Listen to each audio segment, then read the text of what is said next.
Im letzten Video unserer Serie Print on Demand, also POD, möchte ich mit dir einmal über die Risiken und Verdienstmöglichkeiten sprechen, die dieses Business mit sich bringt. Es ist ja so eine Sache, ne? Eigentlich, du setzt dich an den Computer, machst ein paar Muster, lädst sie hoch und glücklich sein, oder? Ja, schön wär's, ne? So ganz so einfach ist es leider nicht. Aber ich muss sagen, es ist ähnlich einfach. Also ja, es ist mal einmal ein Business, was quasi fast ohne Risiko zu dir kommt. Im Normalfall ist es ja so, angenommen du möchtest, sagen wir mal, Tassen verkaufen. Dann ist es ja so, du musst eine Tasse kaufen oder besser Tassen, weil je mehr, desto günstiger wird es.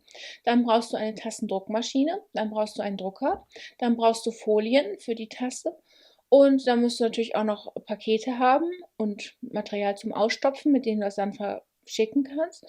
Und natürlich, wenn eine Bestellung dann endlich reinkommt, musst du das alles so eingekauft haben, dass auch am Ende noch Gewinn übrig bleibt. Und dann musst du das Ganze möglichst schnell erstellen, machen, zusammenpacken und zur Post bringen. Jetzt kostet das ja auch alles Geld, ne? Also sowohl musst du in Vorleistung gehen, um das Produkt einzukaufen, also in dem Fall die Tassen, dann um diese Maschine zu kaufen und so weiter, ne? Das kostet alles Geld. Auch selbst das Drucken, ja, nicht einmal gekauft und für immer machen, wird auch nichts, ne? Folien brauchst du immer wieder, Tinte brauchst du immer wieder. Also auch das kostet Geld. Und wenn das Ganze auch mal daneben geht, kann ja auch passieren. Du setzt es falsch an und es ist schief drauf, ja. Da musst du es natürlich leider wegschmeißen. Dann bringst du dir gar kein Geld erstmal, sondern kostet dich nur Geld. Also es ist mit sehr vielen Risiken verbunden in dem Fall. Wenn du aber andere, die sich um nichts anderes kümmern, als meinetwegen diese Tassen zu drucken, das machen lässt, mag es dich 1 Euro oder 2 mehr kosten, aber im Endeffekt hast du quasi ein Business hands-off, ne? Weil du kannst natürlich viel, viel mehr Produkte anbieten. Also wenn du in dem Fall, sagen wir mal, du möchtest Kissenhüllen und Tassen anbieten, dann musst du natürlich auf der anderen Seite auch noch eine Nähmaschine haben und Stoffe. Und am besten Fall hast du noch eigene Stoffe, nähst das Ganze und verschickst es dann. Viel, viel Aufwand. Wenn du die Leute das machen lässt, die sich mit nichts anderem beschäftigen, dann ja, bedrucken die dein Kissen, verpacken das, verschicken es und du bekommst hinterher das Geld, ja. Also eigentlich zu schön, um wahr zu sein, ne? Aber so funktioniert Print on Demand. Letztendlich heißt es nichts anderes, als sobald jemand bestellt, wird das Ganze gedruckt. Print, also drucken, on demand, auf Anfrage oder auf Nachfrage. Also sobald jemand anfragt, nämlich kauft, wird dein Produkt erstellt und gedruckt.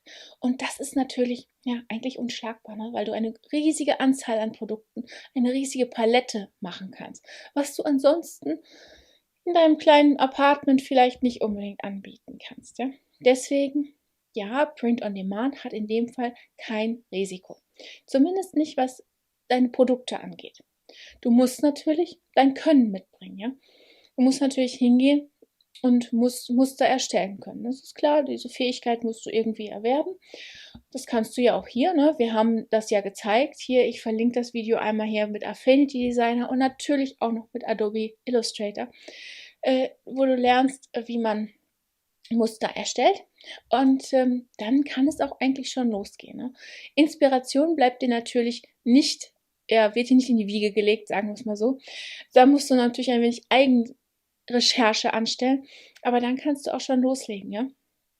Du bringst nämlich ein Programm. Du brauchst ein Programm. Affinity Designer haben wir darüber gesprochen oder eben Illustrator, wie auch immer. Eins von deinen brauchst du, um diese Muster zu erstellen. Es geht sogar in Photoshop auch, aber das ist pixelbasiert noch ein bisschen was anderes. Deswegen, ich sag mal, diese beiden Programme. Und dann brauchst du ja deinen Computer. Strom brauchst du auch, klar. Und dann kannst du auch eigentlich schon losgehen. Ne? Dann kannst du deine eigenen Sachen erstellen, deine eigenen Muster erstellen und dann brauchst du nur noch dich auf einer Webseite zu registrieren und eine E-Mail-Adresse, die es ebenfalls kostenlos gibt und dann kannst du schon loslegen. Also ja, dieses Business hat so gut wie keine Risiken. Hat es denn auch gute Verdienstmöglichkeiten? Also ich finde eigentlich im Verhältnis gesehen, ja.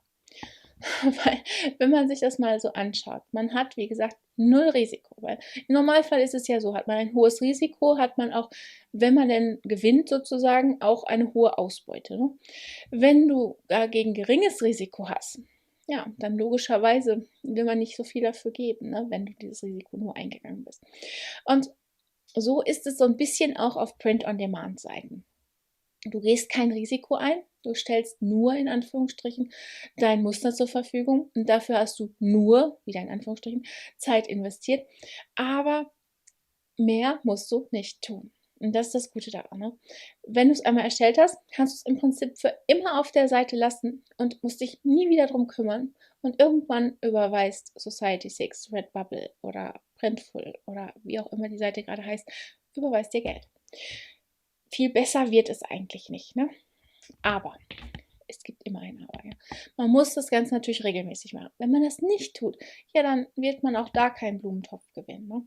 Und wir gehen noch einmal kurz an den Rechner. Ich zeige dir mal 2 Damen, die das durchaus regelmäßig machen und die sich da durchaus Mühe geben. Und ja, die auch dann im Prinzip Erfolge damit verzielen können. Und ich zeige dir auch mal warum. Ich bin jetzt hier einmal noch bei Society6. Wie gesagt, es ist völlig egal, welche Seite du nimmst.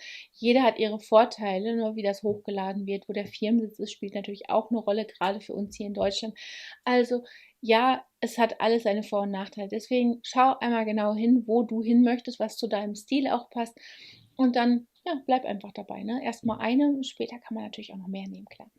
Also, ich bin jetzt hier auf Society6. Wie gesagt, hier gibt es unglaublich viele verschiedene Produkte, für die du deine Designs erstellen kannst. Und ja, das hat natürlich schon was. Ne? Jetzt zeige ich dir mal einmal die Mel Armstrong. Mel Armstrong ist eine Künstlerin und Illustratorin für Kinderbücher und sie verkauft auch ja, auf Print-on-Demand-Seiten. Wenn ich jetzt mal hier bei ihr auf Shop klicke, dann sehe ich hier gleich verschiedene Shops, nämlich einmal Spoonflower, Etsy, dann Society6 und dann auch noch Redbubble. Ja.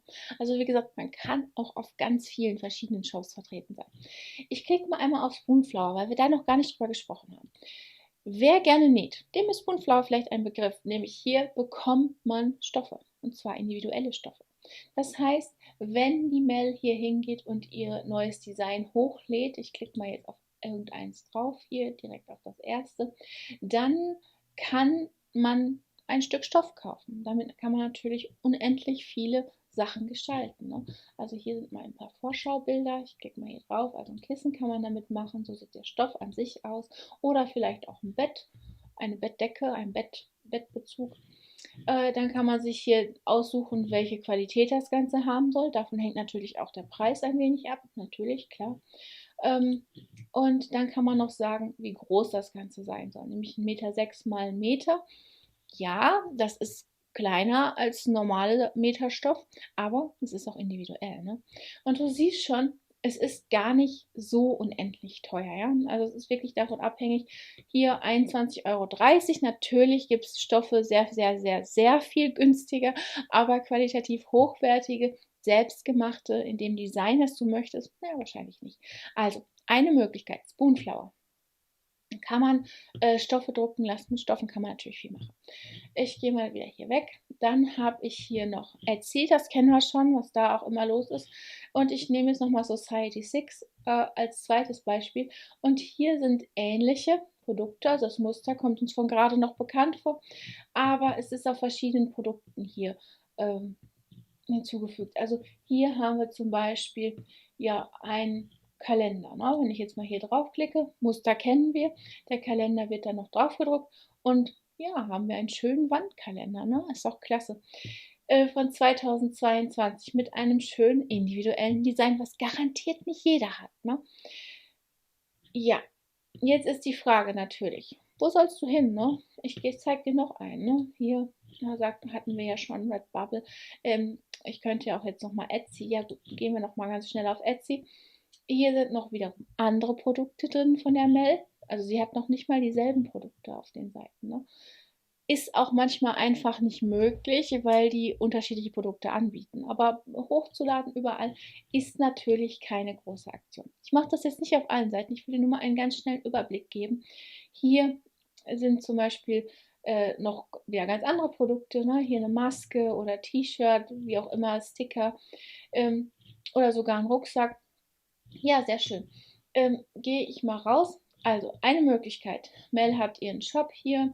Im Prinzip Shop in Anführungsstrichen. Es sind nämlich eigentlich nur 4 Kreise, die du anklicken kannst und dann jeweils woanders landest. Und dort hat sie ihre Produkte im Angebot. Funktioniert prima. Ich verlinke das Video hier nochmal, wo ich dir zeige, wie man das Ganze auf der eigenen Webseite mit WooCommerce macht und für jedes Produkt eine Landingpage erstellt. Und dann zeige ich dir nochmal, ja, ich zeige dir nochmal einmal die Liz Cola Braun, die hatten wir auch schon öfter. Und die hat hier zum Beispiel noch einen Shop bei Society6. Da gibt es ja, Wall Art, ne? Also verschiedene Poster, ja, ganz unterschiedliche Designs. Ne? Ob man es jetzt schön findet oder nicht, zweitrangig, der interessante Punkt ist, die Damen wären da nicht, wenn es kein Geld bringen würde. Ja? Sie hat jetzt hier nur 414 Follower.